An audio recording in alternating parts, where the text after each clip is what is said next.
నెలలో 5 రోజులు అమ్మవారి అడవిలో స్నానం చేయడానికి వచ్చేవారు. ఆ సమస్య వల్ల వచ్చారు ఇక్కడికి.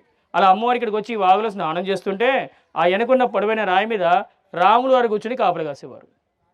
అది ఆయన కూర్చున్న సింహాసనం అది. కింద ఆయన పాదాలు కూడా ఉన్నాయి. ఆడికి వెళ్ళిన తర్వాత నీళ్ళలో చేతులు పెట్టకుండా, నీళ్ళని ముట్టకుండా పాదాలని తాకి దండం పెట్టుకోండి.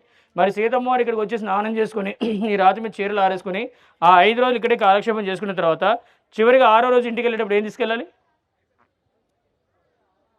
ఆ?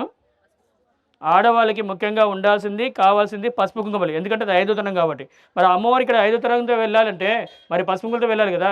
మరి ఆ రోజులు ఇక్కడ ఎవరు ఇచ్చేవాళ్ళు లేరు, తెచ్చేవాళ్ళు లేరు. మీకంటే ఇప్పుడు బయట బజార్‌లో, షాపులు, కొట్లలో దొరుకుతున్నాయి కాబట్టి మీరు కొనుక్కుంటున్నారు, పెట్టుకుంటున్నారు. మరి ఇక్కడ అమ్మవారికి ఎవరిచ్చారు? ఆ సమయంలో ఇక్కడ సీతారాముల వారికి ఏం కావాలన్నా, ఏం తెచ్చిపెట్టినా అది లక్ష్మణస్వామి తీసుకురావాలి. ఆ లక్ష్మణస్వామి ఏం చేశాడంటే ఇదే రాత్రి నిలబడి ఇటు తూర్పు దిశగా తలెత్తి చూస్తే తూర్పున 9 కిలోమీటర్ల దూరంలో దట్టమైన దండకరణ్యం ఉంది. ఆ అడవిలో కనిపించే కొండకి బాణం వేశాడు ఇక్కడ నిలబడి.